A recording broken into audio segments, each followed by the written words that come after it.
Right, let's see. Can you hear? Oh, yeah, there you go. He thought, I just don't leave myself on that much, you know.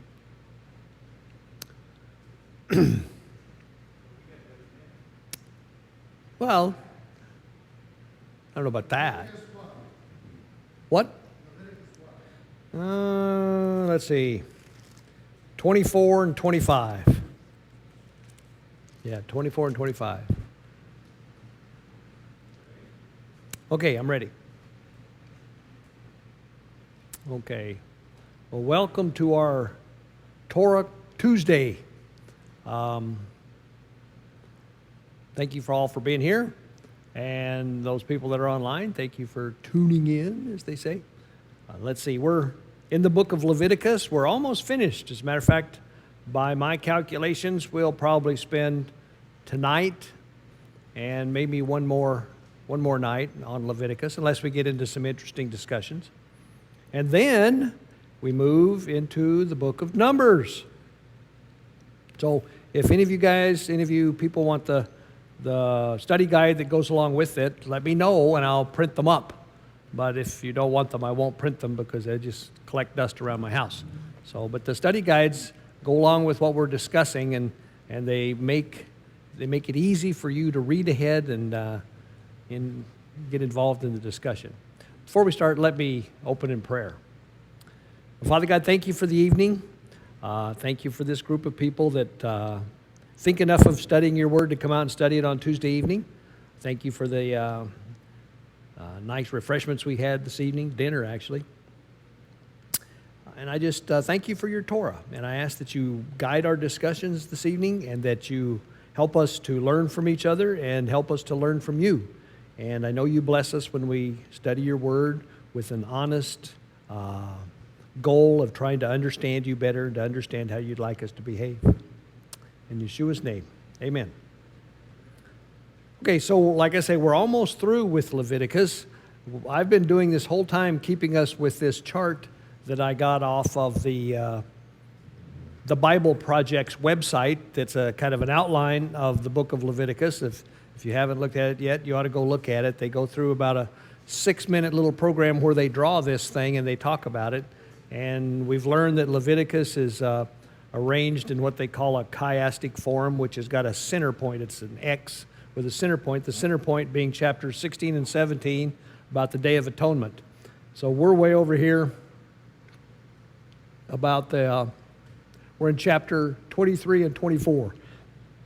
We've just we spent almost 2 weeks talking about the feasts, and I thought we had some pretty good discussions.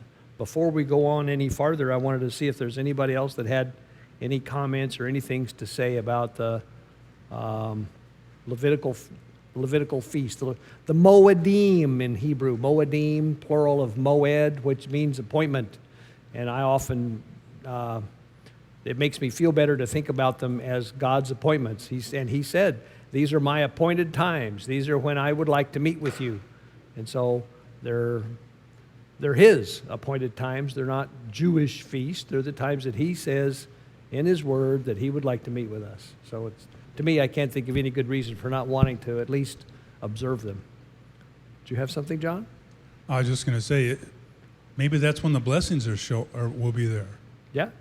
At the appointed time. At the appointed time. There you go. Okay. Well, then we'll start in chapter 24. And we'll read.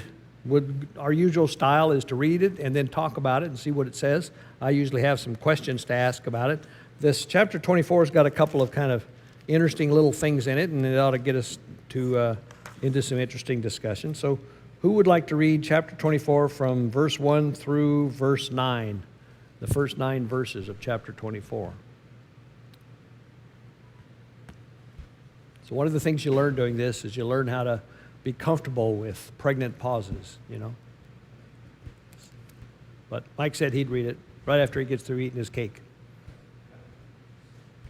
I assume that was cake.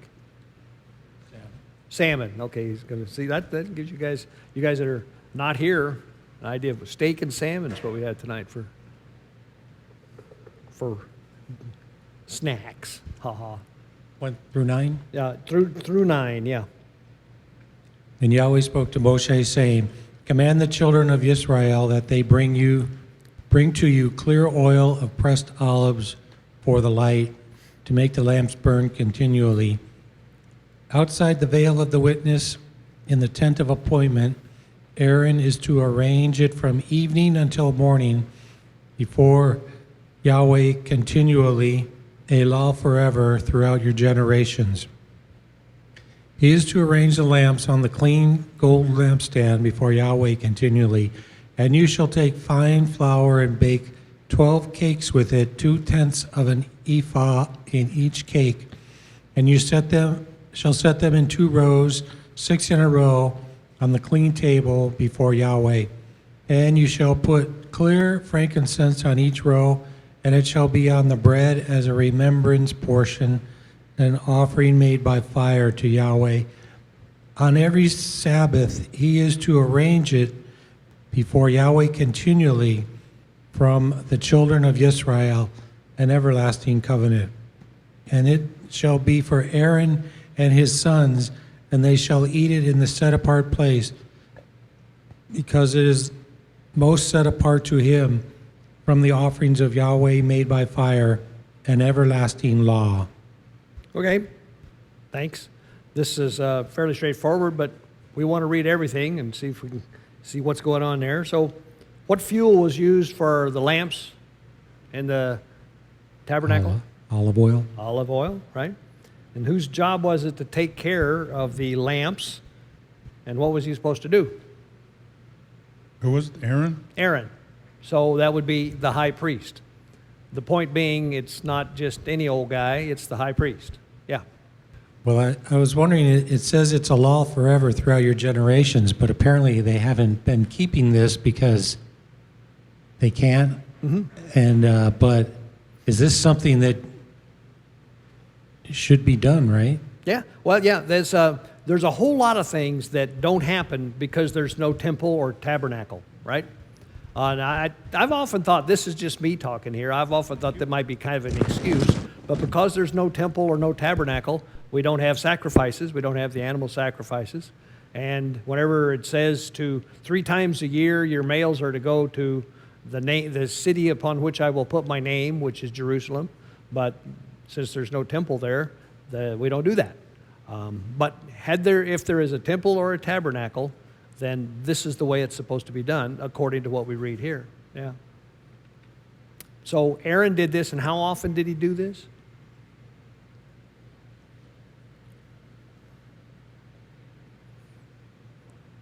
The lamps were to burn continuously, 24 hours a day. And as we saw, it was dark in there. And so other than the fact that you went in when it was daylight or nighttime, you wouldn't know from inside the tabernacle whether it was day or night. And so once in the morning and once in the evening, he's to go in and tend the lamps. And what he does, I assume, is he refills the oil and he trims the wick if it's necessary, the wicks, I should say. How many lamps are there? Is there pop quiz? 7. 7, there you go. I've been reading lately, and then one of the things that I thought was kind of interesting, or I've been kind of pondering just to kind of see if I can understand it most. You know, the way God designed the tabernacle and the temple, you know, the holy place and the most holy place, it's where he resided when he lived with his people. You know, he was there in a very real sense. And so that's why it had to be, you know, because of his nature, it had to be. That's why all the, I don't want to call it preoccupation, all the insistence on being ritually clean and doing everything in a prescribed way is because, you know, it's him. It's God there. And you can't just kind of waltz in and plop down in the chair and stick your feet on the coffee table and say, how's it going? You know, that's, as we talk about protocol and things like that. And if there's anybody that deserves to be treated with the proper protocol, it would be God. Any questions about the lamp? Let's see, what was the other thing that Aaron had to do it turns out each week? An offering? Loaves of bread. How many loaves of bread were to be placed on the table of showbread? 12. 12. Theoretically, one for each tribe, right? I don't know why this, I just write these silly questions. How were they arranged? Yeah, 2 rows of 6. Why is that detail? Boy, I don't know why. I mean, you'd think, I like 4 rows of 3 better, but 2 rows of 6. So for whatever reason, someday we'll ask those questions, at least I will, because that's the kind of guy I am. Well, if you're at a dinner table, you wouldn't have a dinner table that's square or more square than it is. You want a long That's a fair point. table. So, That's I mean, a if fair that's point. what this is, like Yes. the 12 tribes, the 12 representatives of the 12 tribes are at the table, Yeah. it makes more sense to have a long, But that's a dining good point. table. That's a good point. And they would be arranged 6 on one side, 6 on the other. right. Okay. And that is the way the table's built or designed, yeah.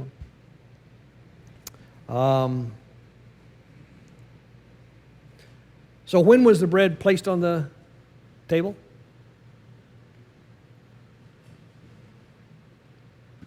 Shabbat, every Shabbat, right? And at the next Shabbat, that bread was taken off and new bread was put on there. So the bread stayed on there for a week. And what happened to the bread that was removed?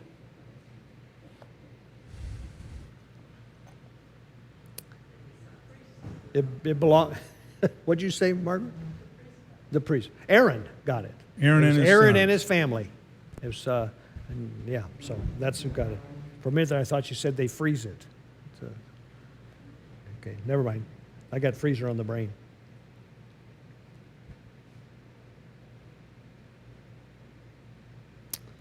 Any questions about that little section?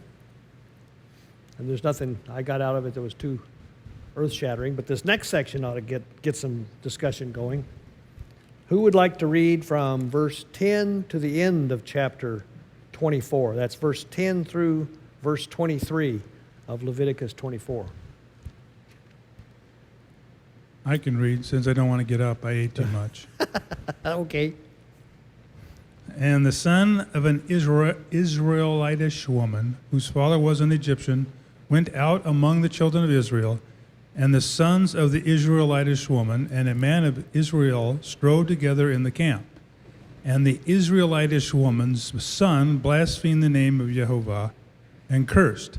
And they brought him unto Moses, and his mother's name was Shelomite, the daughter of Debri of the tribe of Dan, Debri. And they put him in ward that the mind of Jehovah might be showed them. Verse 13, and Yahweh said unto Moses, saying, bring forth him that hath cursed without the camp, and let all that heard him lay their hands upon his head, and let all the congregation stone him. And thou shalt speak unto the children of Israel, saying, whosoever curseth his Elohim shall bear his sin, and he that blasphemeth the name of Jehovah, he shall surely be put to death. And all the congregation shall certainly stone him, as well as the stranger, as he that is born in the land, when he blasphemeth the name of Jehovah, shall be put to death. And he that killeth any man shall surely be put to death. And he that killeth a beast shall make it good, beast for beast. And if a man cause a blemish in his neighbor, as he hath done, so shall it be done to him. Breach for breach, eye for eye, tooth for tooth. As he hath caused a blemish in a man, so shall it be done to him again. And he that killeth a beast, he shall restore it. And he that killeth a man, he shall be put to death. Ye shall love one manner of law, as well for the stranger as for one of your own country.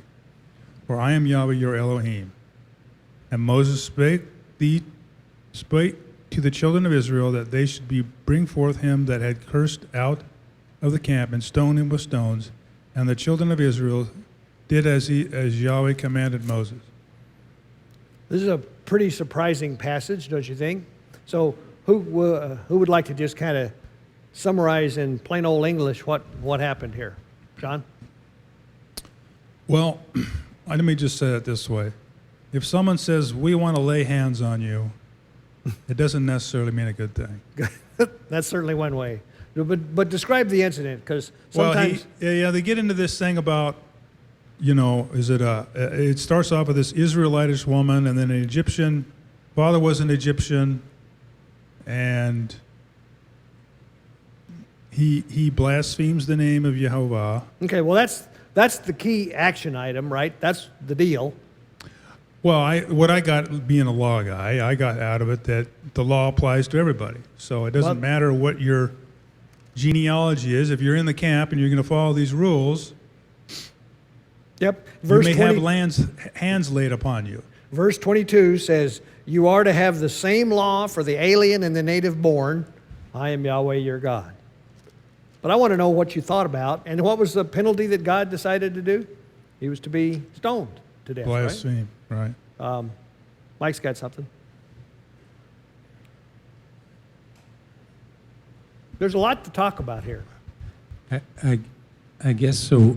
We have to define what does to blaspheme the name really mean, because I don't think we're totally clear on it. No, All right, I think not. We don't know what he said, but he is half Egyptian, half Israelite, so that might have something to do with That's his mindset. the first clue to me. The first clue about why this is here, or what's interesting about this, is it talks all about the guy that did it. The perpetrator of this crime was half Egyptian and half Israelite, right? So that makes him probably not brought up in, let me say, the faith, right? So he might not be very familiar with Yahweh. Yeah, and the patriarch is not Israeli. Yeah, not Israelite. Mark's got something. So that's the first clue as to what could be going on here. By the way, in the Hebrew, it's Hashem. Hashem, I was going to say that. It says the name. It doesn't say Yahweh. It says he blasphemed Hashem, the name. Yeah. Yeah. So in the English, it tells us a little further about what this blasphemy is and cursed. Mm-hmm. And so this word cursed is, I'm looking at the Greek because the Greek's going to give me, I think, a little bit better idea. But it's this word kateromai, and it means to cause. If you can remember what Balaam did, what Balak wanted Balaam to do to the Israelites, that's curse. Yeah. So it's to cause injury or harm by means of a statement regarded as having some supernatural power, often because a deity or supernatural force has been invoked to curse or curse. Yeah. So somehow this woman, and since the deity is Yod-Heh-Vav-Heh himself, she's cursing or bringing down the names, causing injury by her words to it's the character of... It's the guy that did the he talking. is, yeah. So it's this injury. It's like Lashon Hara. Yeah. You're causing injury here, and you're cursing. Yeah. But it's probably even more damaging than that, because it's treasonous, isn't it? It's at least that. It's at least that. I often think about it now. You guys can correct me if I'm wrong here. I think about it as I remember one time a woman actually told me she stood out in the backyard and shook her fist yelling at God. Well, I don't know. That's probably not the right attitude to have. Now I don't know.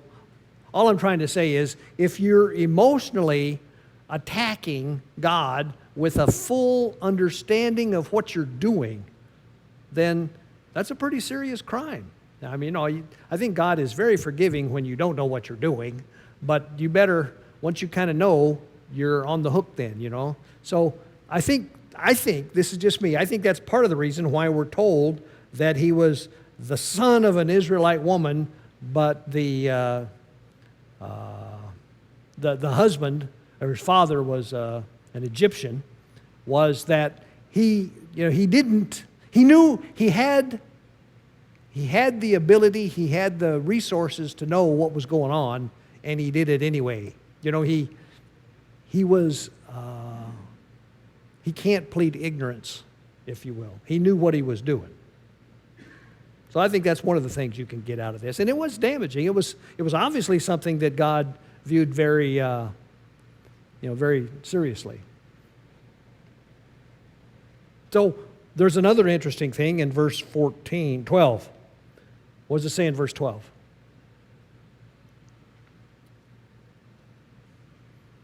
Mine says, they put him in custody until the will of God could be made clear to them. In ward. Ward, yeah. It Mine took says, him to Ward's house. I took him to Ward's house.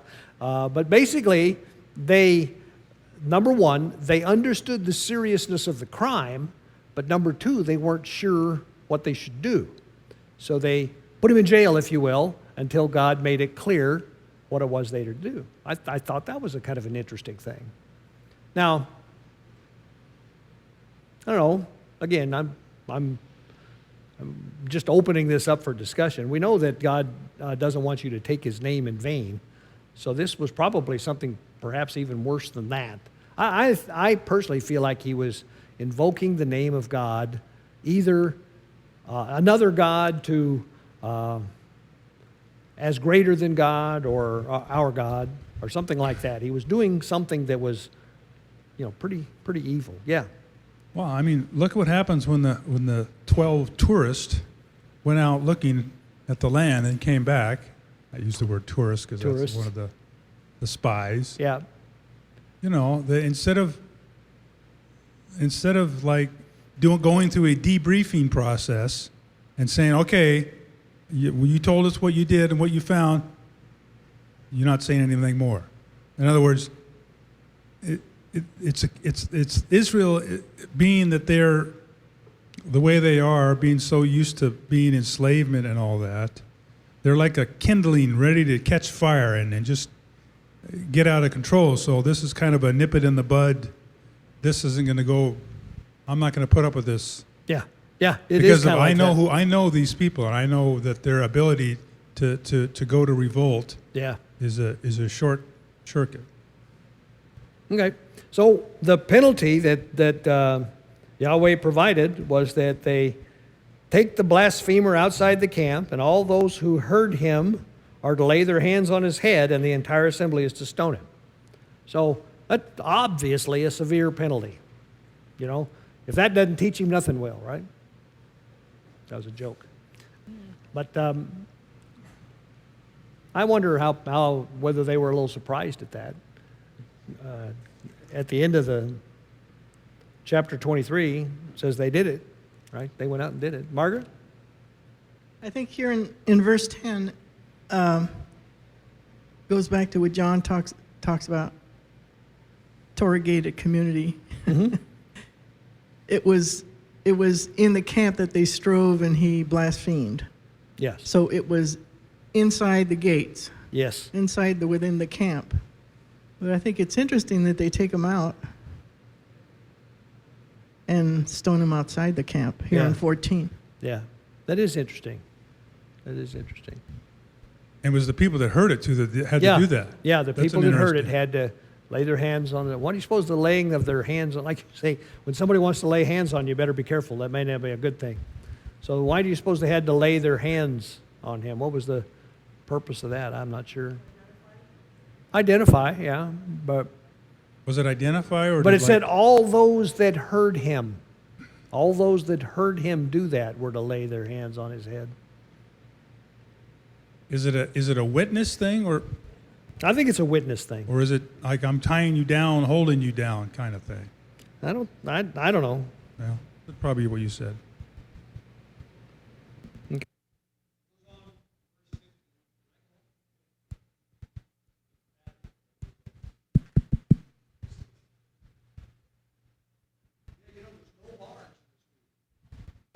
want to use this till we get you rigged up?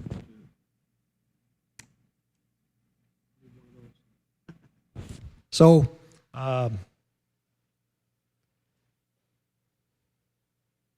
verse 15, say to the Israelites, if anyone curses his God, he will be held responsible. Anyone who blasphemes the name of Yahweh must be put to death. Here it uses Hashem again. The entire assembly must stone him, whether an alien or native born.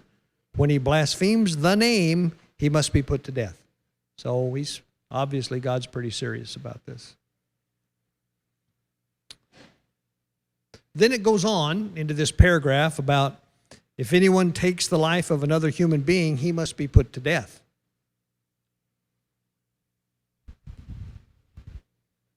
Any questions about that? Well, it's kind of interesting that it just sort of throws in there, oh, and by the way, don't murder. Well, Like yeah, it's going back to Exodus 20 or... Well, there's a couple things. One thing is by saying that, first of all, he goes, an alien or temporary resident among you. No, I'm sorry. I'm in the wrong. Just a second. If anyone takes the life of another human being, he must be put to death. Okay, God just said, put to death this blasphemer. Then he says, if anyone takes the life of another human being, he must be put to death. That means, to me, it asks you to somehow or another equate the idea of murder with the idea of blaspheming the name of God. That's a little hard for me, but you can't, I'm pretty sure that's why that's there. Go ahead. Well, I think it's interesting on the issue of murder is it's different than Cain and Abel. How do you mean? He didn't put he didn't put Cain to death. Well, He banished him, yeah, but he didn't put him to death. Yep. I just think that's interesting. that is interesting. That is interesting. There's a lot of things like that when people, well, I'm going to make this up, but a lot of it has to do, I think, with your response to God's pronouncement of, to God's conviction. I mean, the guy clearly did it. The man blasphemed God. They put him in jail for a while. And again, I'm making this up. I suppose during that time, God could be kind of looking at his heart and seeing whether or not he was the least bit repentant for this. And again, like I say, this is a stretch, but I think it's fair to assume that he probably wasn't. Because God, said this is the penalty. But Yeah, go ahead. No, I think that's even more reason. I mean, both of your points were reasonable. That didn't know what to do with them could have been one, but I think this is even more compelling. It gives them him an opportunity to do something about it. It's the holding pen is sort of like, how are you going to handle this now that you're suffering? You're suffering the consequences of your actions in a very direct way. Yeah. Now that you've been brought face to face with your wrongdoing, what are you going to do? Yeah, it's like Joseph throwing his brothers in jail. I mean, Yep. I almost think it's sort of like he was just reacted and he was just mad at him and put him in jail. But it may have been like, let's see what these guys do for 3 days. Let them sit in the cooler and cool their jets and see what a little bit of humble pie tastes like and how they're going to react. Marvin, you brought up Cain and Abel. Cain. I tell you the one that I always go back to, I shouldn't say always, but I often go back to that really gets me is David. King David, the guy that was after God's own heart, he murdered Uriah the Hittite, right? He may not have done it with his own hand, but he might as well have, because he wrote the note that said, put him in the heat of battle and leave him up there. And so he did that.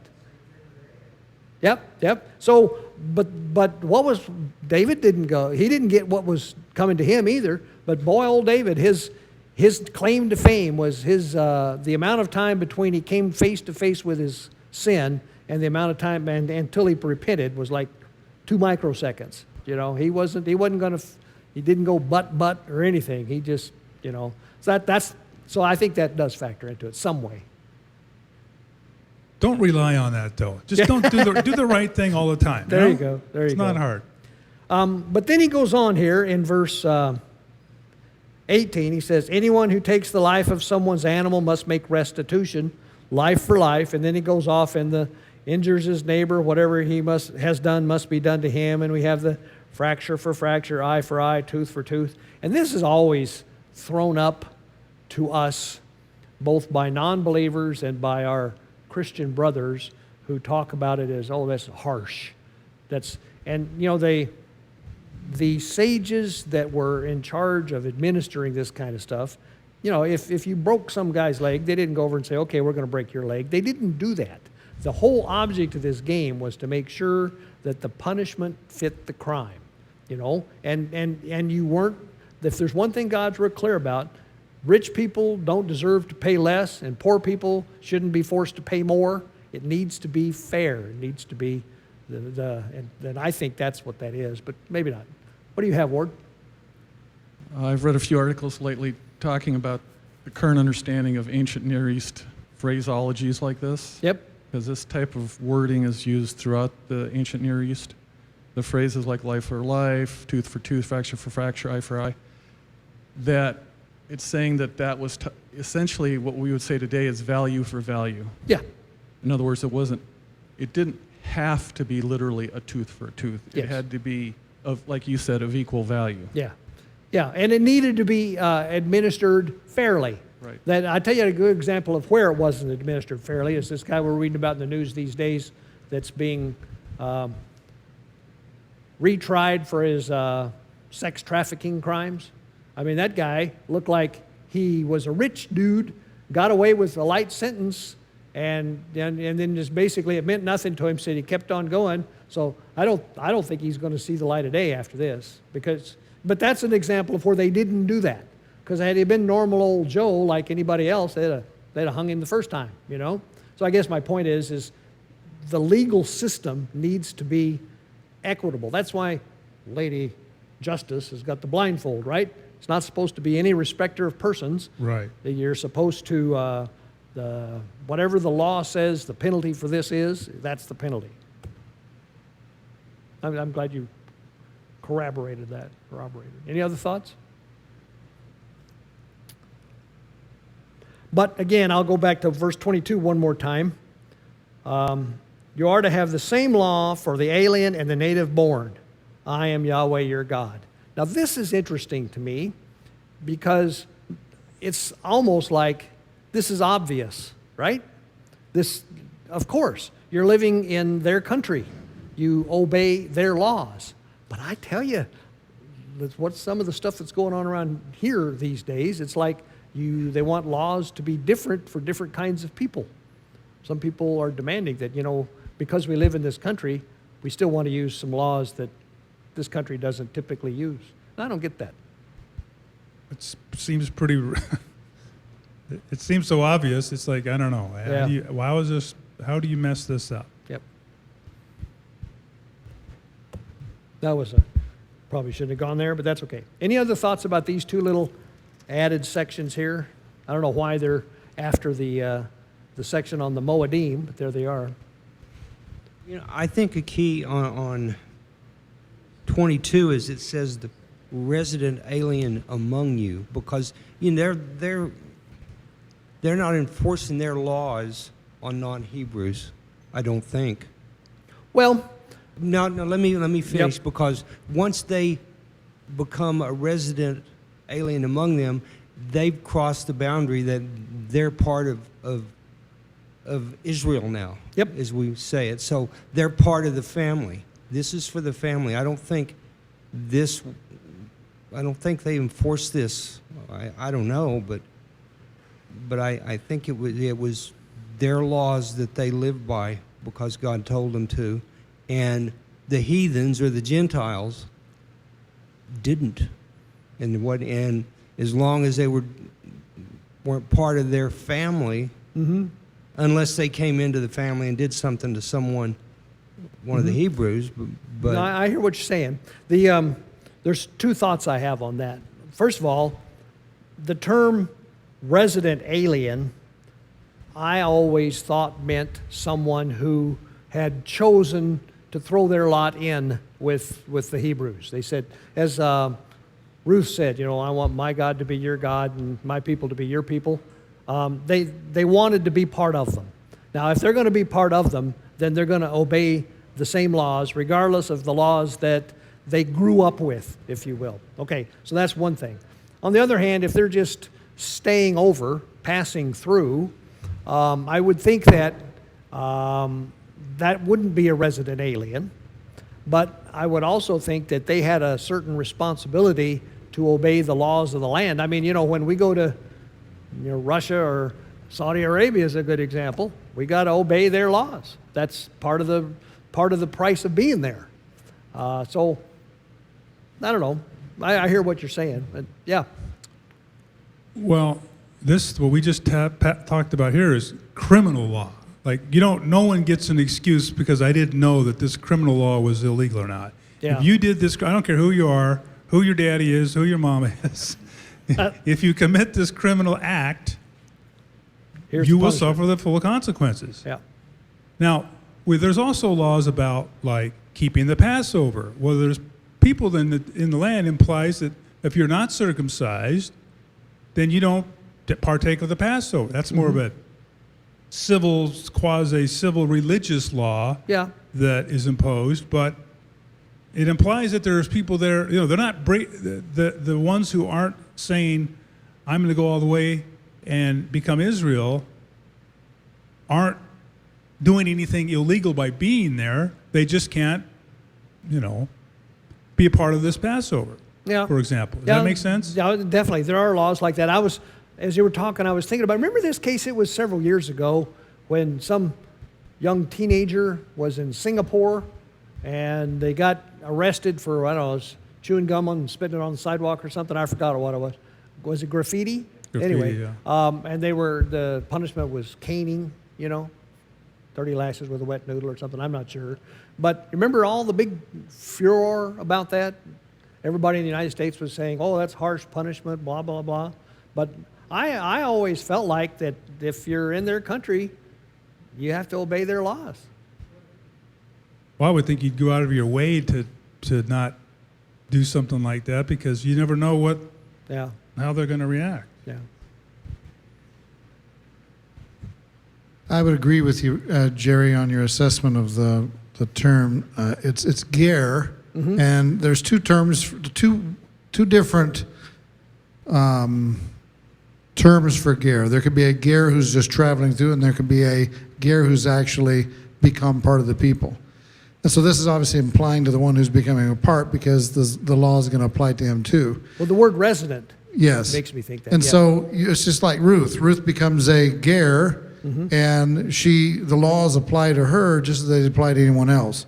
She said, your God will be my God, your people my people. So she's a ger. She's a resident alien. And so, yes, the law, all of these laws, there's one law, there's one people, there's one God. That's what makes it really nice and easy. Yes, yep.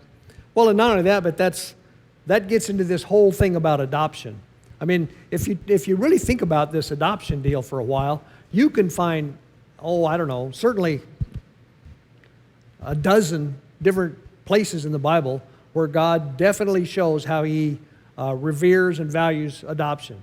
He even says in Isaiah that he values those that have chosen to be adopted more than he does his native born, because they've actually made the conscious decision to do that. So he's always willing to let you in. Yeah. Yeah, pretty much being in the jurisdiction, you're under the diction of that Yeah. people Yeah. that have the Yeah. laws. Yeah. I often, how would Yeah. it work Yeah. if society had a rule that these are our laws? You come visit, you can obey whatever laws you Yeah. want.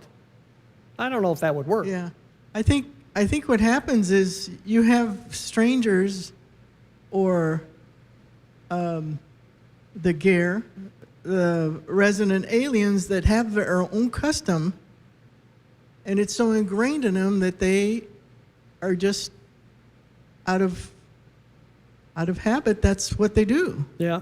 Some people just throw the trash out. Yeah. I mean, Korea had pretty bad consequences. Yeah. Was it Singapore, Korea? Yeah, Singapore. Yeah. Whereas, some people it's like That's just the custom. way we do it. It's Yeah. like custom, yeah. Yeah. Which Well, is sad, and it's sad. But the thing is that a country has to have laws within its boundaries. Yeah. And so they have to be enforced. I think there's probably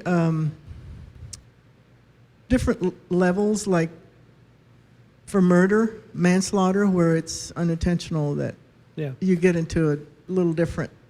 Yeah, well, And there I think are, the Bible gets into there into are instances seriousness. where, yeah. There are seriousness of the Yeah, crimes. where you- but the law really needs to be the law. Yeah. I mean, God's always pretty clear about he says it here. There's not one law for this group and one law for this group. There's one law for everybody. Yeah. I think I like to talk about this because it impacts our idea about a Torah-gated community, you know. It's come to my attention that we can't talk about that part of it without dealing with the other part, and that is, yes, there's consequences in some of these laws, but we've got to remember there's benefits and advantages by being part of that law. Mm-hmm. So there's all kinds of blessings and great things that come about it. There's safety. There's just like if you went into China, like you said, and this stuff happened, while you're there, you're enjoying the commerce that they set up, the protection that they set up. You're enjoying all of the structure that has been set up, as well as everything else. So you can't just say, well, I want the good stuff, but I don't want to adhere to the. No, you can't pick and choose. That's what got us in the problem that we're in. And so it's about enjoying all of the blessings, but I also need to respect and honor the things that go along with that. Yep, I agree with that. John. So going back to the Torah-gated community idea, as a neighbor, I expect my neighbors to behave that way, as they expect me to behave that way. Yep. And you can't do that if, one guy or every Thursday we decide, well, we're just going to toss this law out or whatever because we feel like it. It doesn't work that way. Yeah, I agree. Well, that sets up a good framework for the next discussion, chapter 25. All right, unless you want to talk some more about this. Let's look at chapter 25. Someone want to read the first 7 verses.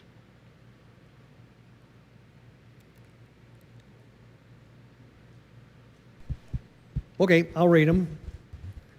Yahweh said to Moses on Mount Sinai, "Speak to the Israelites and say to them, when you enter the land that I am going to give you, the land itself must observe a Shabbat to Yahweh. For 6 years sow your fields, and for 6 years prune your vineyards and gather their crops. But in the 7th year the land is to have a Shabbat of rest, a Shabbat to Yahweh. Do not sow your fields or prune your vineyards. Do not reap what grows of itself or harvest the grapes of your untended vines. The land is to have a year of rest. Whatever the land yields during the Sabbath year will be food for you, for yourself, your manservant, your maidservant, and the hired worker and temporary resident who live among you, as well as for your livestock and the wild animals on your land. Whatever the land produces may be eaten." Okay, this 7th year, every 7th year being a year of rest, is known as Shemitah. I should have had a slide for it, but I don't. Shemitah. Every 7 years is the year of Shemitah. And it's where you don't plant. Now, there's a kind of a confusion in this because it says, do not reap what grows of itself or harvest the grapes of your untended vines. But then it says, you may live on whatever the land produces. You can eat whatever the land. So it's incumbent, or you need to understand the difference between reaping and living off what comes up naturally. Reaping is whenever you harvest for sale. Reaping is what you do as a farmer to make a living, not to eat. So what the 7th year is for, what Shemitah is for, is you're not allowed to harvest your grapes and your grain in order to sell. You're allowed to just let it grow, let it do what it's going to do, and you can go out and get food for yourself and your environment, your family, if you will. But that's what it's talking about. Mark. So this is going to be fun. So everybody understands what a sabbatical is, right? They use it in That's the what this term workplace. comes They use from. it, yeah. Yep. So everybody gets what a sabbatical is. You're walking away from what you did, and you're not going to do it for a period year. of time. Yeah. Yeah. So if I'm going to have a sabbatical from my job, I'm not going to be at my place of work for whatever period of time that is, right? I did that, yep. Yeah. And so this word sabbatical is the word Shabbaton that we talked about. that only appears in those things in the seventh month, or the numbers 7. Okay. It appears on the weekly Sabbath. It appears on the seventh year. It appears in the seventh month. So all the feasts in the seventh month are all Shabbatons. Okay. They're all sabbaticals. Okay. And the seventh millennium will be a Shabbaton. Sure, yep. That's interesting.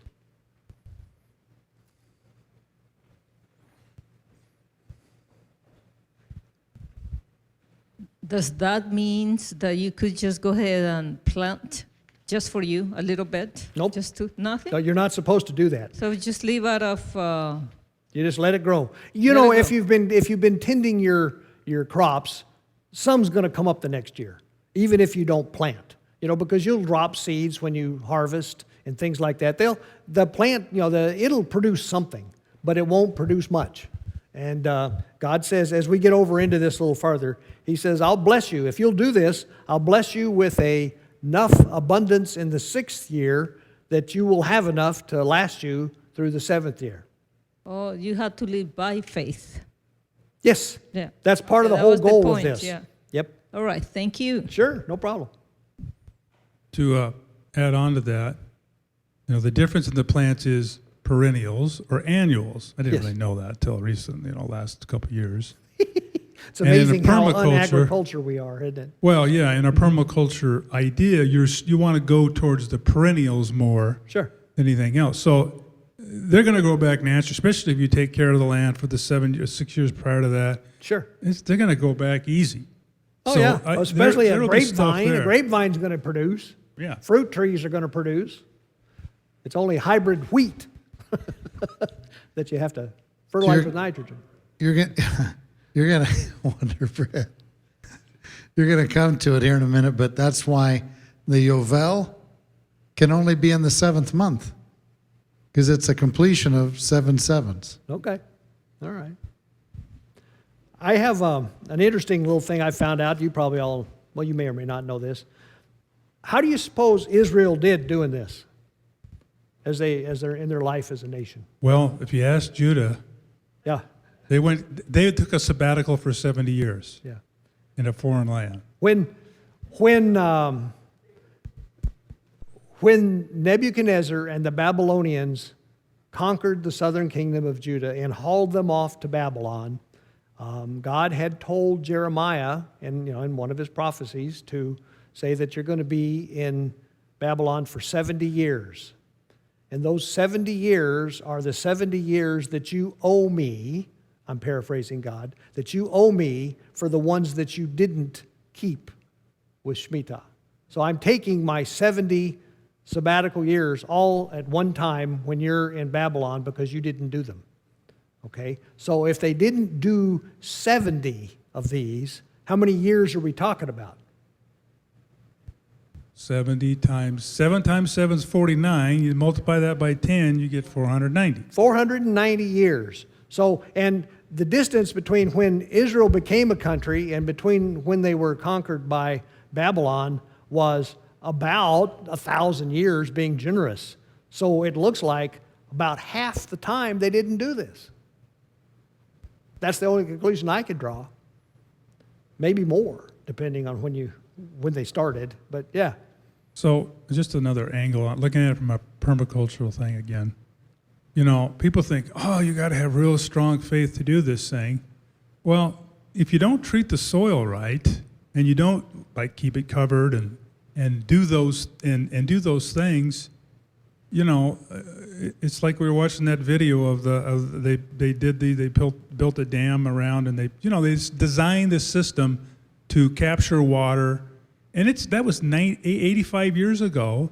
And it's still there. You could walk away if you do the right thing. If you follow the rule book, that's what I'm trying to get at. Yeah. And I think this is one of those rules where you're not always pulling from the land. You've got to make sure you're feeding it because there's all these organisms underneath the soil that if you kill those off, you're just shooting yourself in the foot. That makes a very good point. If you did your farming knowing that this 7th year was coming, you might plant crops a little bit differently or do things a little bit differently so that you knew certain things were going to come up on their own, right? That's a very good point. Mike. Oh, and we learned that lesson a hard way with the Dust Bowl. Yes, that's a good point. I don't know if you ever watched that Ken Burns documentary on it. It's only 2 or 3 episodes, you know. Usually he makes these like 20 episode things, but it was real interesting that they, even despite in the midst of this calamity they were having, these farmers were still out there. They were bound and determined to plant seed even when it was totally useless. Yeah. And it's just like they were not learning Oh, yeah. while they were in the midst of it. I think we've learned something since, but Yeah, yeah. hard to Well, no, tell. I agree with that. It's amazing sometimes how people, when they get so into something, they can get so stupid. Yeah. So the last Sabbath, the year, the sabbatical year, was what the purpose of that was to get closer to God? Is Well, that- there are several purposes. That's one of them, for sure. Another one is to actually give the land a rest. The land needs rest. Now, we don't know that these days because we pump nitrogen into it and all kinds of stuff. We make it grow. We force it to grow. It's almost like you do just as well with, marbles or something. But back then, if you let the land rest for a year, it'll be much more productive for the next 6 than if you just keep trying to force it to grow. That's one thing. The other thing is, as you mentioned earlier, it exercises your faith, right? Because God, we'll read it here in a minute, but God says, I'll give you enough in your 6th year that if you're smart and save a little, you'll be fine. That's not a problem. And then closeness to God, too. Let's see, I don't remember exactly who it was that did this, but somebody in my life told me that you don't find very many farmers that are atheists because they realize that God's the guy that's basically controlling whether or not you're going to make it. Farming's hard. I mean, really, it's not just that it's hard work, but you put a lot of money in and you do a lot of messing around, and there's all kinds of things that can happen, hailstorms, lack of rain, all kinds of stuff that you have no control over. And so I think this is probably part of God's trying to tell you, look, for God, the land and growing food is the fundamental thing. That's what people are supposed to do. So can you think of anything else that might do? The 7th year thing? I kind of like it. I remember I took this sabbatical from my job and went off and spent the year in Jordan. We lived in Jordan for a year. That was a great year for me. Changed me a lot. Well, we were involved with some people that were, we were just beginning to get into the Torah roots thing, the Hebrew roots. And I ended up learning how to teach Torah. So that's what I did. It was great. Ward. I was listening to a sportsman show on a local radio station, and they said something that I hadn't been aware of, that in Arizona and in many other states, that if you're out in the wilderness and you don't have food, and if you take like a fish that would normally be illegal to take, or an animal, or you harvest food, or you don't have a license for it, so doing any things would normally be illegal. If you need that food and you take it and consume it that day, it's not illegal. You're allowed to do that. So it's a kind of a gleaning thing that they said actually goes back this type of thing. That sounds like kind of a law that we would see here. As a matter of fact, they did say that it was, if I'm not mistaken, it was legal to go through a farmer's field and take what you could eat that day. But I think they drew the line at taking a bushel basket and filling it up. They said you can't steal, but if you're hungry, you can, that's good.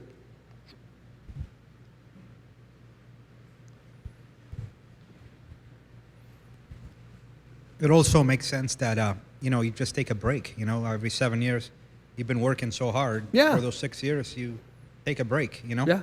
And you rest. Yeah. You do whatever, Yeah. Yeah, I And agree. You don't have to farm. You could just eat what you have. The fruit trees don't Sure. stop producing. You just don't worry about an income coming in. Yeah. But nowadays, I guess you got to have to make the money or Well, whatever. society has developed to such an extent that you can't afford not to. You know, it's really hard to adjust doing that. Yeah. It's kind of funny. You go along with your story. I think there's an idea that when you take that year off, you don't just not do anything. You find a rabbi like Yeshua, and you follow him for a year. Yeah. And you get, you're going to school, in other words. Yeah. Yeah. Yeah. So, and that's kind of what happened to you. Yeah, you sounds betcha. like. I'll definitely agree with that. If we don't take our sabbatical every 24 hours, of 7 hours in the Yeah. sleep mode, we're not very productive. But if we get the sabbatical rest that we need, Yeah. our bodies need that rest so that we're very productive. We produce when we have that sleep. So it's all throughout. I often think, or at least I used to think, I've modified it a little bit, the weekly Shabbat. I used to call it it was a guilt-free day. You know, you could goof off and do nothing. You didn't have to feel like, oh man, I'm not getting the lawn mowed, or oh man, I'm not doing this, or I'm not doing that. It's a day of rest. Now, it's also a day of assembly, but it's a day of rest. Yeah. Well, I would think that they would save up enough for food and also money so they could buy from others. But I was seeing here where it says not to sow. Usually when you're going to plant a crop, you till the soil. Mm-hmm. I guess they didn't till the soil, and so whatever you had, like green beans or whatever that was stayed up there, it fell in the ground and got watered. There's also some of the Psalms that talk about that Yahweh will bless the land when you keep His commandments. Yep. So that you're going to have sufficient. Also, there's probably going to be other jobs that you're going to be doing around the household. The barn Sure. needs painting, or Sure. fence needs mending, and Sure. things like Yeah. that. So I agree. yeah, I think it's probably wise that it's not. Don't let the barn fall down so that you Yeah. can have a decent barn to put your stuff in. Sure. I think that's a very good point. I think, and I do, certainly part of it is so that you're going to be obedient and you're going to be blessed. It's that simple. And so part of it is just to teach you that God will honor His promises. Yeah. Well, also keeping the Torah is associated with the rains. The rains coming at the right time Yep. too. So. Anything else we go on? Okay, we want to read starting in verse 8, and it's a long section. I don't want to go clear. Well, I want to cover it all, but I don't want to get it all at one whack. Let's go to verse 28. Would somebody read from verse 8 to verse 28 of chapter 25 in Leviticus? This gets very interesting, this part. I'll read it. I don't mind. Okay.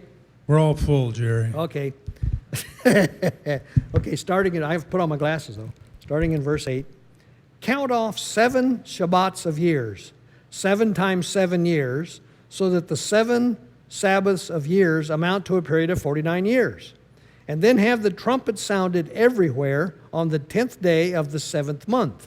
On the Day of Atonement, sound the trumpet throughout your land. Consecrate the 50th year and proclaim liberty throughout the land to all its inhabitants. It shall be a jubilee. The Hebrew word is yovel. It should be a jubilee for you. Each one of you is to return to his family property, and each to his own clan. The 50th year shall be a jubilee for you. Do not sow and do not reap what grows of itself, or harvest the untended vines, for it is a jubilee, and it is to be holy for you. Eat only what is taken directly from the fields. In this year of jubilee, everyone is to return to his own property. If you sell land to one of your countrymen or buy any from him, do not take advantage of each other. You are to buy from your countryman on the basis of the number of years since the jubilee, and he is to sell to you on the basis of the number of years left for harvesting crops. When the years are many, you are to increase the price, and when the years are few, you are to decrease the price. because what he is really selling you is the number of crops. Do not take advantage of each other, but fear God. I am Yahweh your God. Follow my decrees and be careful to obey my laws, and you will live safely in the land. The land will yield its fruit, and you will eat your fill and live there in safety. You may ask, what will we eat in the 7th year if we do not plant or harvest our crops? I will send you such a blessing in the 6th year that the land will yield enough for 3 years. While you plant during the 8th year, you will eat that crop and will continue to eat from it until the harvest of the 9th year comes in. The land must not be sold permanently, because the land is mine, and you are but aliens, my tenants. Throughout the country that you hold as a possession, you must provide for the redemption of the land. If one of your countrymen becomes poor and sells some of his property, his nearest relative is to come and redeem what his countryman has sold. If, however, a man has no one to redeem it for him, but he himself prospers and acquires sufficient means to redeem it, he is to determine the value for the years since he sold it, refund the balance to the man to whom he sold it, and then he can go back to his own property. But if it does not acquire the means to repay him, what he sold will remain in the possession of the buyer until the year of Jubilee, and it will be returned in the Jubilee, and he can then go back to his property. This is really amazing. We don't do this, clearly, and I don't know of any specific explanations of how well Israel did it, but it's got to be a very good idea. Yeah. So up in verse 10, it says, you shall consecrate the 50th year, proclaim a release, which the Hebrew word is dorar, and it means liberty. So you remember Yeshua saying, talking about proclaiming a liberty? Yeah. And so here's why that's important, is because when you look on down, it says, each of you shall return to his own property, and each of you shall return to his own family. There was a group of people that were being restored to their family on the year that he proclaimed the year of liberty, when he died and nullified the divorce. He allowed the 10 tribes to return to their family. Hence, it had to have been a 50th year. That is interesting. But do you see how this would There's work? a standalone altar right before the 50th. Do you see, I think the key to this is where he says, God says, it's not your land anyway. It's my land, and you're just tenants.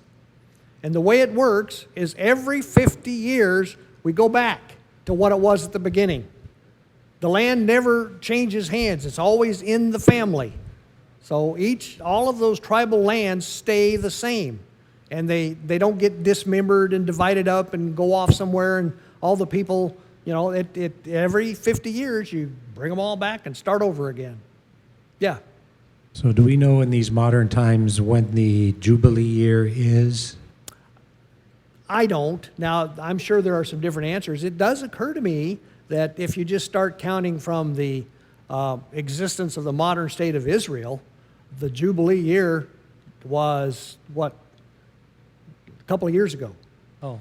Right? Because they became a nation in 1948. Well, let's say more than a couple of years. So 1948 and 50 is 1998. That's more than a couple of years ago. But I don't know that they did anything. Oh. And as far as going way back, I don't know. And also, so you have 7 Sabbath years. So on the 7th one, you have a Sabbath year, and then the next year is the Jubilee year. Yes. So you literally have 2 years Sabbath, so to speak, right? Yeah. Is that true? Yeah, Okay. that's true. But that's a pretty special one, that 50th one, Yeah. because, like I say, it's mind-boggling to think that, let's see, Jubilee year +1, you decide to sell your land. So you go out and you get somebody to pay you a bunch of money, you go out and you spend all the money. Doesn't matter what you do for the next 49 years, at the end of the 50th year, you go right back to it. Yeah. So you have 49 years, and the 50th year is a Jubilee year. Then the next year starts the cycle over again, year 51. Yeah. That's my understanding. Year 99 is the last sabbatical year for those 7. And then another Jubilee. So every 100 years, that's kind of, you mark off 100 years, really. Yeah. Yeah. Kind of interesting. Yeah. When you think about it, it would be not very many people would see 2 Jubilee years in their lifetime. Well, even back then it was even worse. I'm talking about before the flood, they saw quite a few of them. Well, yeah. Yeah. Yeah. My comment is to further extension on, it says, I commented on you should return to his own family. But the other part of that is you should return to your own property. Yeah. And so all we've got to look at is if the year of, this is just Mark's thinking, I'm not saying this is the way it is, this is the way I'm looking at this Jubilee stuff as I've looked at it over the years. So I started thinking to myself, okay, well, if when Yeshua redeemed the people and they were able to return to the family the year that he died, which, you know, he said it was a year of liberty, he said proclaim it. What other event in history do I see where a massive amount of people returned to their land? And so I looked at the year that all of the Jews were liberated out of the concentration camps, and which was 1945.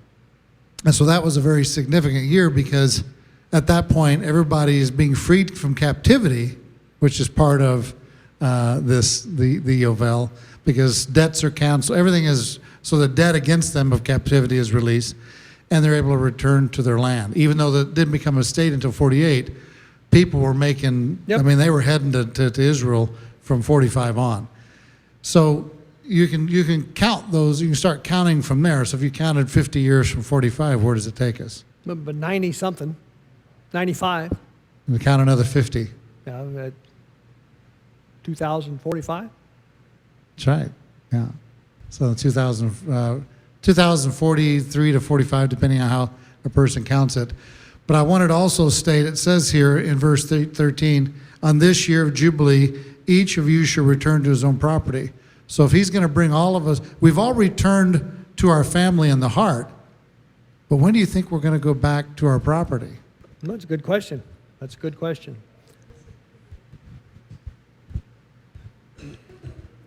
It sounds to me like what he set up was a lease type system. Yeah. That's what he did. Yeah.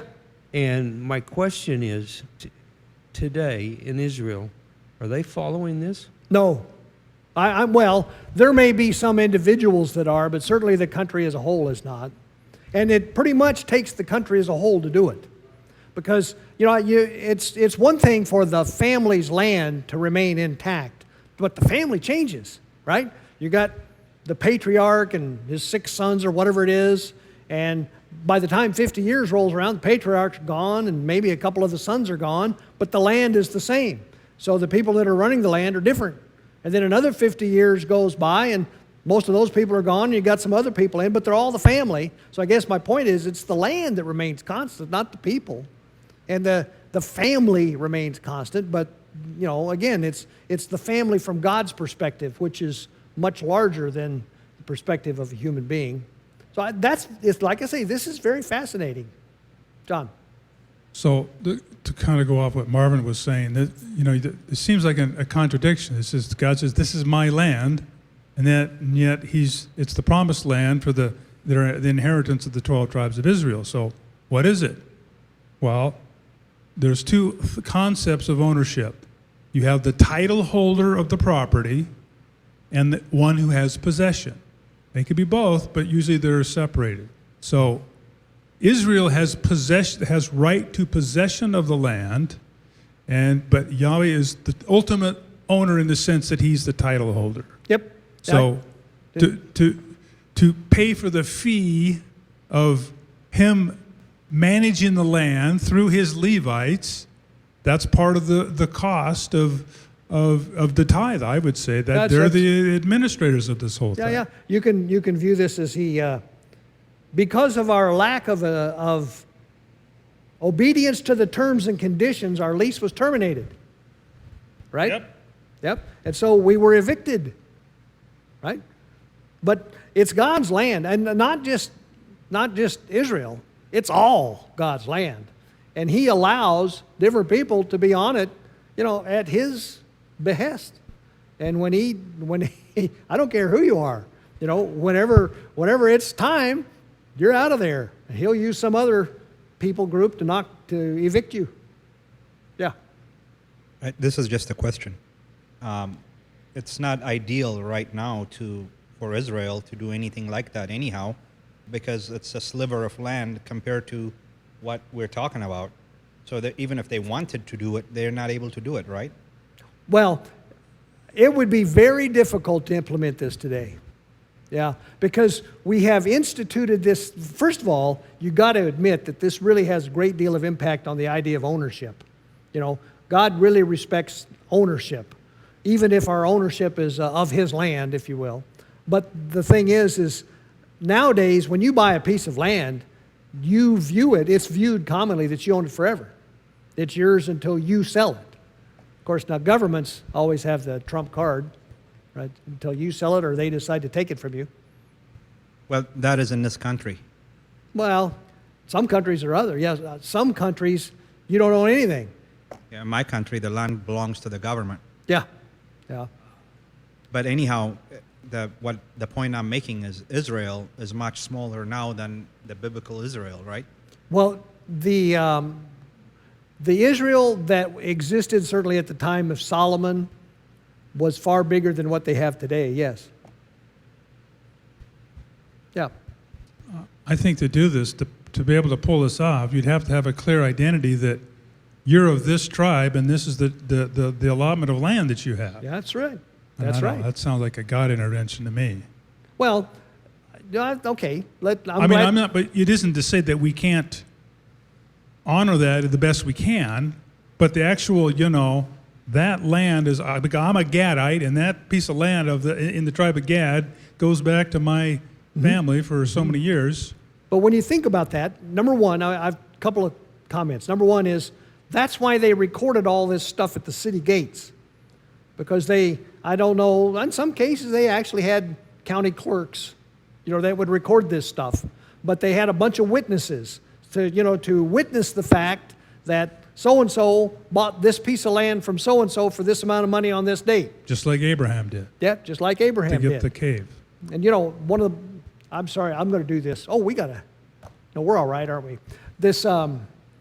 I think this story is fascinating. Jeremiah, at the end of, Jeremiah was in Jerusalem just as the Nebuchadnezzar and the Babylonians were laying siege to the place. Right. And it was just a matter of days before the whole place was, going to get wiped out.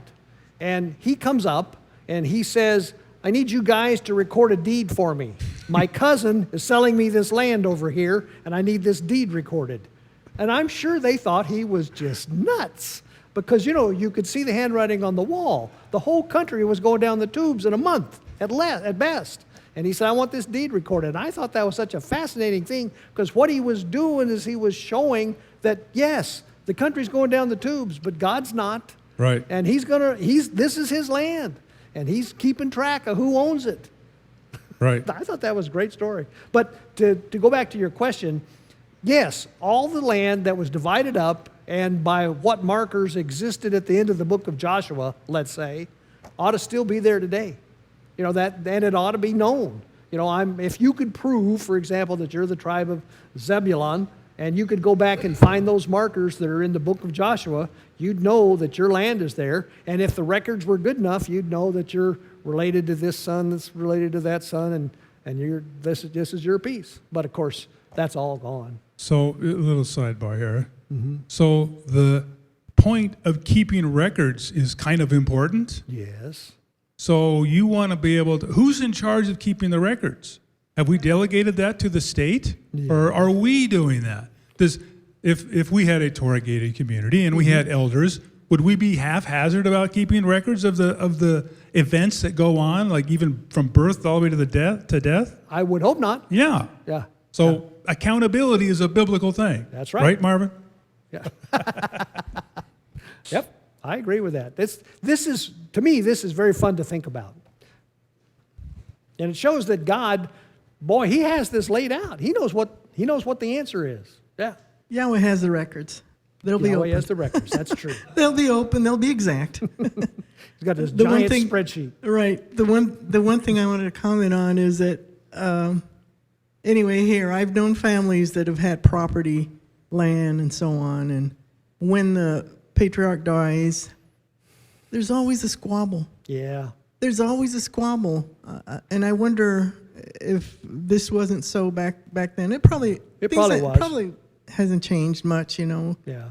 But the borders yeah. of the land, Yeah. if you will. Well, even the borders of the land. I know yeah. relatives that have land, and then there's wealthy landowners that move the borders. Yeah.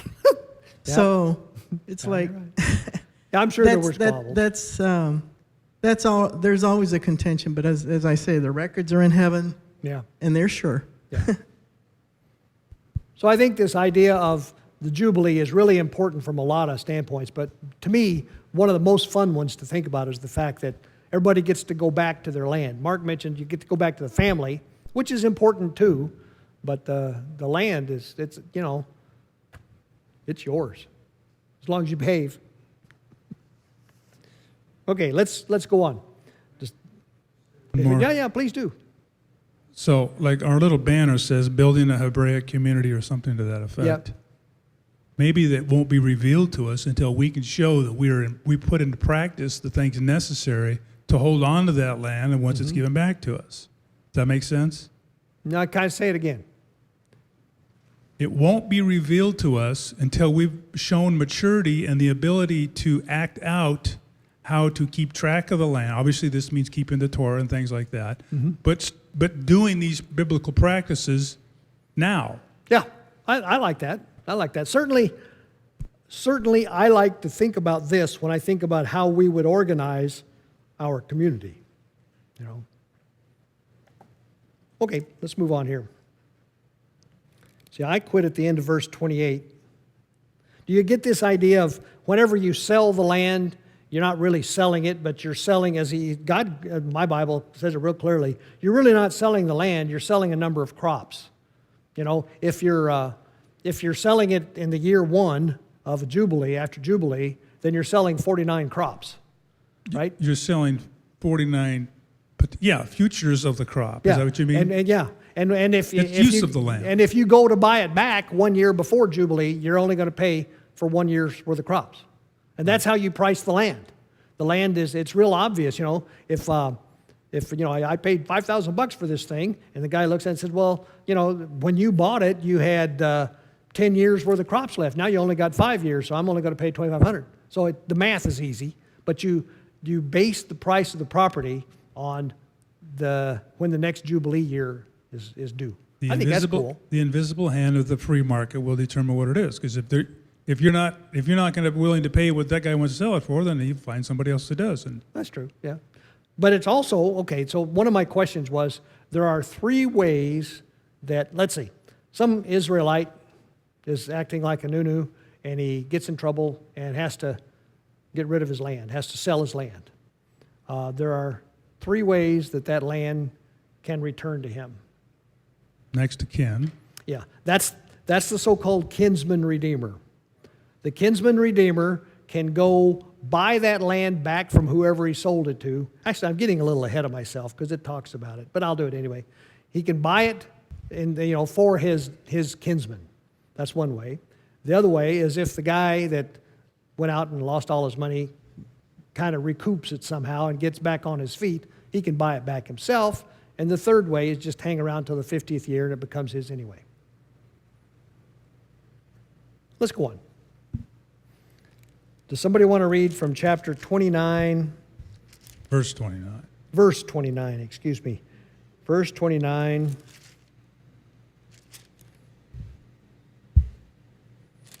Oh, to verse 43. 29 to 43. 29 to 43? Yeah. All right, we got to have a reader. Come on, who wants to read? Way to go, John. Thanks. You give away free stuff, and they just, they don't want to do nothing. We got to work. 29 through 43. Okay.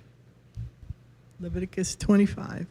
If a man sell a dwelling house in a walled city, then he may redeem it within a whole year after it is sold. Within a full year he he redeem it. And if it be not redeemed within the space of a full year, then the house that is in the walled city shall be established forever to him that bought it throughout his generation. It shall not go out in the Jubilee. But the houses of the villages, which have no walls round about them, shall be counted as the fields of the country. They may be redeemed, and they shall go out in the Jubilee. Notwithstanding, the cities of the Levites and the houses of the cities of their possession may the Levites redeem at any time.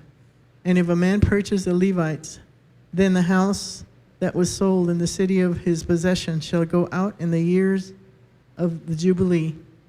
For the houses of the cities of the Levites are their possession among the children of Israel. But the field of the suburbs of their cities may not be sold, for it is their perpetual possession. And if thy brother be waxen poor and fallen in decay with thee, then thou shalt relieve him. Yea, though he be a stranger or a sojourner, that he may live with thee. Take thou no usury of him, or increase, but fear thy Elohim, that thy brother may live with thee. Thou shalt not give him thy money upon usury, nor lend him thy victuals for increase. I am Yahweh your Elohim, which brought you forth out of the land of Egypt, to give you the land of Canaan, and to be your Elohim. And if thy brother that dwells by thee be waxen poor, and be sold unto thee, thou shalt not compel him to serve as a bond servant, but as a hired servant, and as a sojourner. He shall be with thee, and shall serve thee unto the year of the Jubilee. And then shall he depart from thee, both he and his children with him, and shall return unto his own family, and unto the possession of his fathers shall he return. For they are my servants, which I brought forth out of the land of Egypt. They shall not be sold as bondmen. Thou shalt not rule over him with rigor, but shall fear thy Elohim. Okay, that's good. There's enough to talk about here. So, starting back in verse 29, if a man sells a house in a walled city, he retains the right of the redemption for a full year after its sale. So, you get to what that means? If I sell you my house, anytime during the first year, I can come back to you and say, oh, I've had a change of heart. I want my house back. Here's your money. That's what that says, all right? But it says, during that time he may redeem it. If it is not redeemed before a full year has passed, then the house in the walled city shall belong permanently to the buyer and his descendants. It is not to be returned on the Jubilee. Okay? So what that says is a house in the city is like a house in the city here for us and today, with the exception of this 1 year buyback thing. Okay? The rule is you can redeem your house, you can buy your house back for what you got for it for 1 year. If at the end of that year you haven't done it, then the house belongs permanently to the guy that bought it, and he can give it to his kids in his will. Is excluded from the laws of the Jubilee. Yeah. The reason for this primarily is because the house is not a productive thing. You know, it's in a walled city. It's a city slicker's place. This is not true for farmland. And as we'll read here in a minute, it's not true for the farmland that has houses on it. Okay? Let me go on. Verse 31. But houses in villages without walls around them are to be considered as open country. They can be redeemed, and they are to be returned in the Jubilee. So in other words, if you have 50 acres over here that's got a nice house on it, and you end up buying it, and it belongs to the some Danite tribe, then you got that at the next Jubilee, it's going back to that Danite tribe, house, land, and all. So that's what's going on there. Yeah. So here again, the Bible is showing a bias against where you want to live. Yeah. Right? And bad things happen in the cities in general, as a general rule, and good things happen out in the country. Yeah. I mean, Yay, country, Green Acres, it's the place I want to be. Okay, any thoughts about that's that? the place I want to be, Green Acres. Well, if you live in the city, Yeah. the house is yours because the value of the house is just to live. You're Yeah. not going to be able to produce Yeah. any monies from it, Yep. as opposed to the country.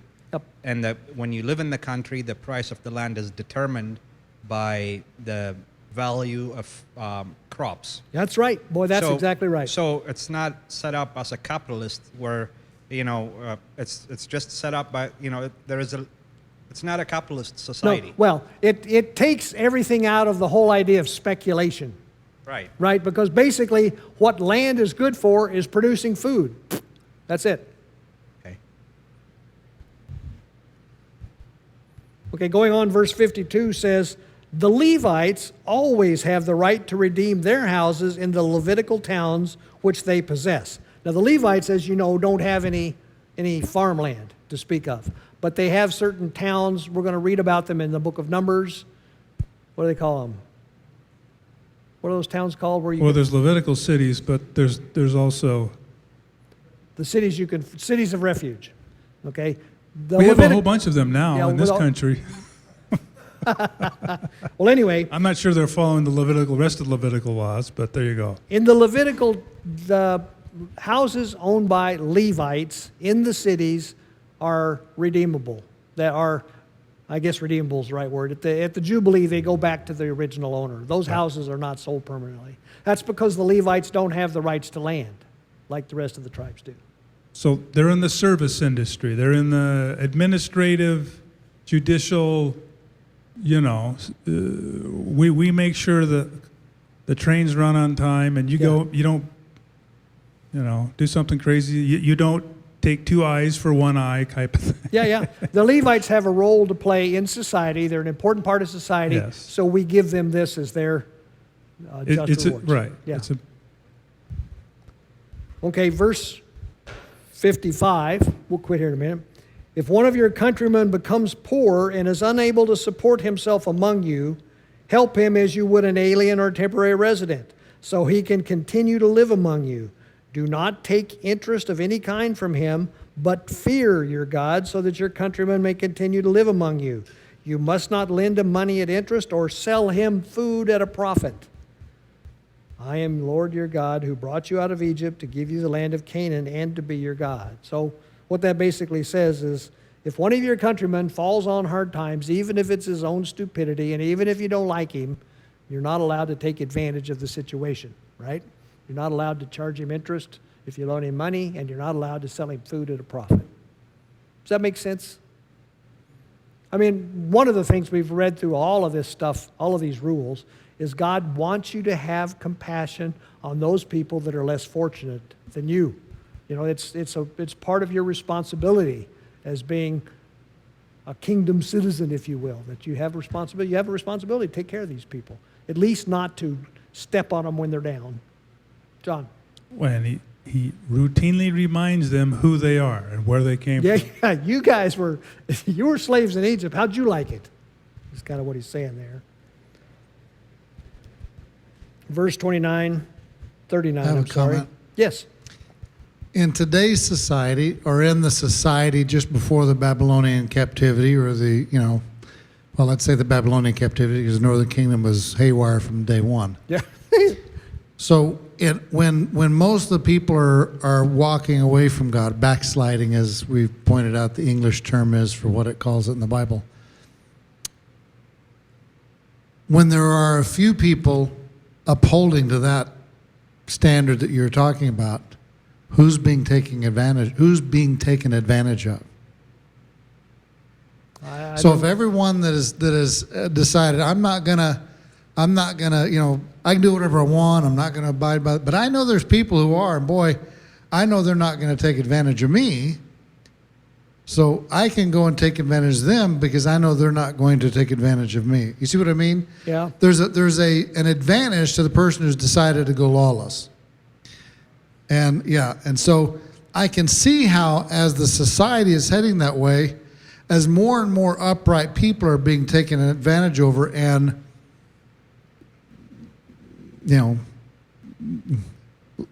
being hung out to dry, Yeah. pretty soon they go, man, what am I doing? Every time I turn a corner, I'm helping everybody out. I'm helping 50 times more than people I used to help 20 years ago. Yeah. And it's draining the bank account. We're all going to be in the poorhouse.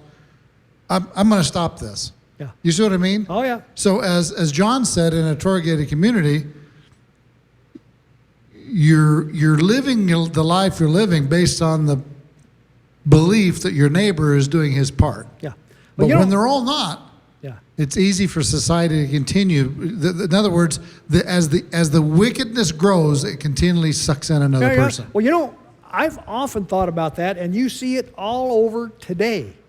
Because I sometimes get off in weird corners thinking about how much money we as society spend trying to keep people from cheating each other, right? If people just wouldn't cheat each other, everything would work a lot better.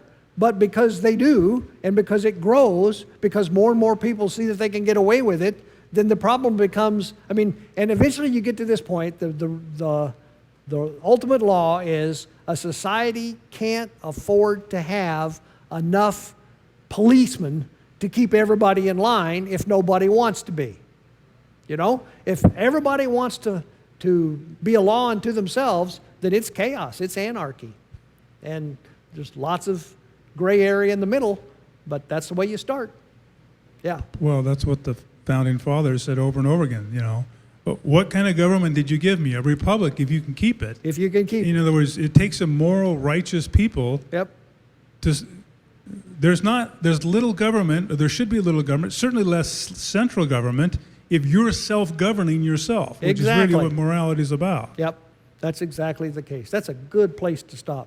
So the thing that's interesting to me is that all of this stuff, it's really fascinating because we have no real good examples of it ever really being done. But God has thought of the things that still bother society today. And He has His answer. Basically, the answer is obey my rules. Live the life I tell you to live. Simplistic. Any other final thoughts? Asias has one. We'll finish this Jubilee thing next week. I think today people are programmed, all of us, per se, to build wealth. And it seems to me that the Torah didn't want you to build wealth, No. So if we could kind of get away from the idea of building wealth, Yep. it would probably be in line with what this is talking about. Yep. I think that's certainly part of it. Yeah. Well, I would say the wealth is in the community. It's in the relationship. It's in the land. It's in the soil. It's in the, Yeah. Everybody getting along. You can't help it by being blessed. Like if you describe the opposite, where you don't have all these regulations and things like that, because everybody's respecting each other. Yeah. If everybody were more concerned about the health and well-being of their society than they were about their own, everything would be fine. Yep. Let me pray. Father God, thank you for the evening. Thank you for your word. Thank you for the fact that it's unbelievably timely. It's deep enough to guide us all, even today. I just ask that you help us to think on these things, help us to realize that you are alive and well and doing great things in our society and our lives today, and keep us on the straight and narrow, keep us thinking about you, and keep us safe until we meet together again. In Yeshua's name, amen. Thank you, Jerry. Thank you very much. And if you guys want a Numbers book, let me know.